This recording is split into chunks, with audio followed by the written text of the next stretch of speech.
So, The Disaster Artist came out on digital this week, and in anticipation of watching that movie, I decided to watch The Room, which it is partially based off of. The Room, of course, has a huge cult following. It is considered by many to be one of the worst movies ever made. So the real question was, is it bad on purpose, or is it just bad? It's just bad.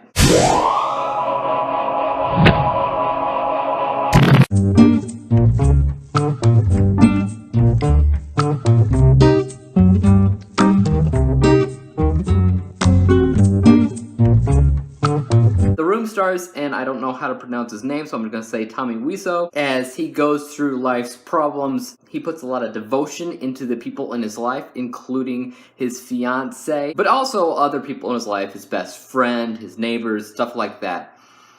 But his life starts to fall apart bit by bit as the people in his life start betraying him. His fiancée doesn't really love him anymore and starts seeing somebody on the side.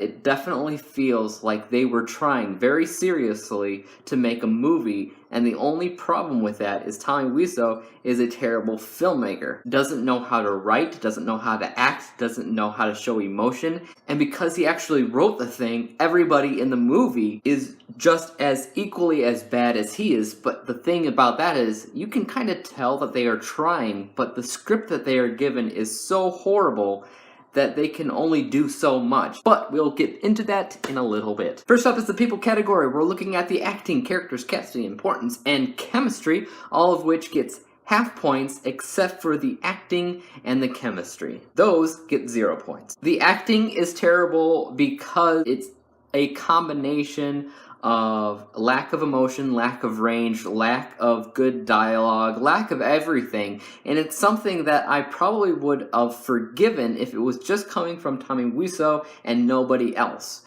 If he's the main character that's just horrible and everybody else is kind of normal, I think the movie would have succeeded a little bit more than it actually did. But because of that, and because of the lack of emotion, you don't feel any chemistry between any of the characters because he's the one writing the characters. He's writing the emotion, so be it. So nothing feels right, nothing feels genuine. It all feels really stiff, frustrating. Those get 0 points, everything else gets half points. I can't say there's anything specifically bad about the characters, casting. I would give this 0 if it weren't for the fact that if Tommy Wiseau didn't star in it, I truly believe that I wouldn't be reviewing this, and it wouldn't have gotten the cult following. It had to have him in it. It had to.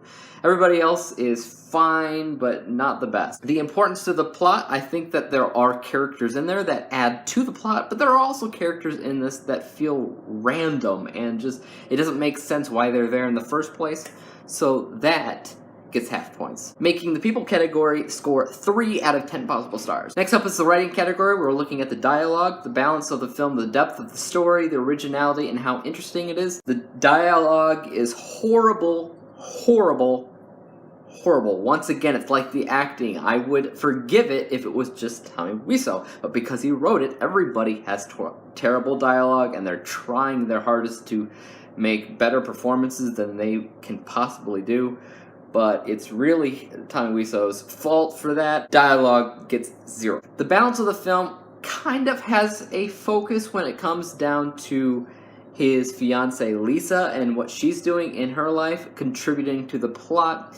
However, it doesn't really focus on her as much as it focuses on Tommy and random characters that don't need to be there in the first place, so that gets half points. The depth of the story is not the greatest. There's nothing important about it. I think they could have focused a little bit more on that. However, because they wanted to focus more on random things that don't help the story and just feel awkward and strange, and because there's no real depth to the story, I gotta give that 0. I will say that it's original. Can't say I've really seen anything like that, even though the fact of the matter is that it's original in a bad way, it's still original. So that gets full points. Interesting. I was interested to see it because it was regarded as one of the worst movies, but after watching it, I kind of agreed with that and then got really annoyed with some of the scenes and some of the characters and just the way the entire movie operates. So that gets half points. Writing score is 4 out of 10 possible stars. Next up, we're looking at the BTS category. We're looking at the visuals, directing, editing, advertisement, and the music and sound. All of which gets 0 points other than the advertisement. I do believe it was as advertised because I figured it was going to be a very, very bad movie, which it is. And nothing surprised me there, so that gets full points, everything else gets 0. The visuals specifically are really bad when everybody starts going on the roof in the building that they live.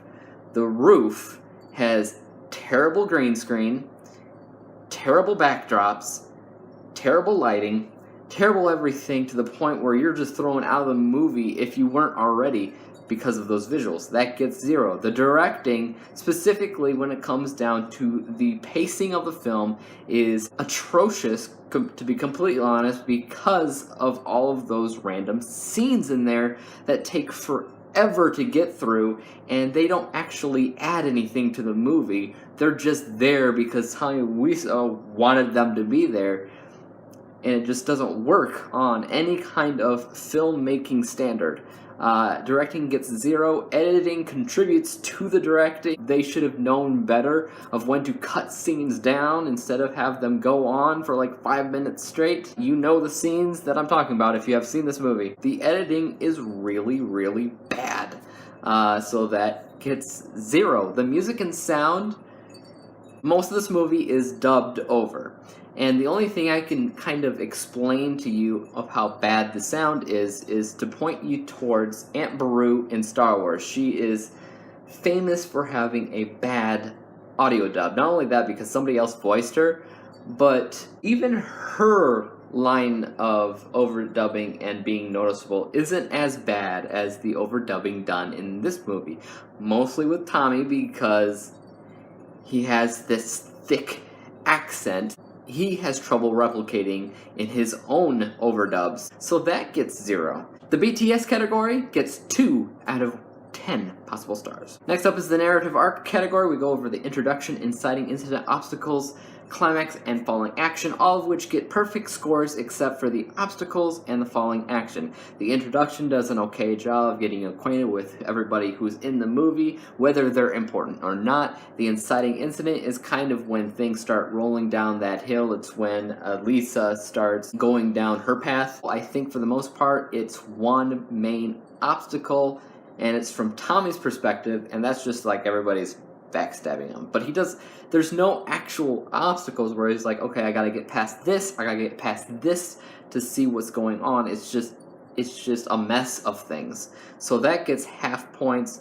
The climax is a culmination of everything else in between, but that does get full points. And the falling action, nothing returns to a new norm. I guess you could say things calm down, sort of. The narrative arc category gets 8 out of 10 possible stars. Entertainment score. This goes over how rewatchable it is, how much of a good experience you have while watching, and the impulse to buy it or own it, the impulse to talk about it, and if it sucks the audience in. All of which gets 0 points.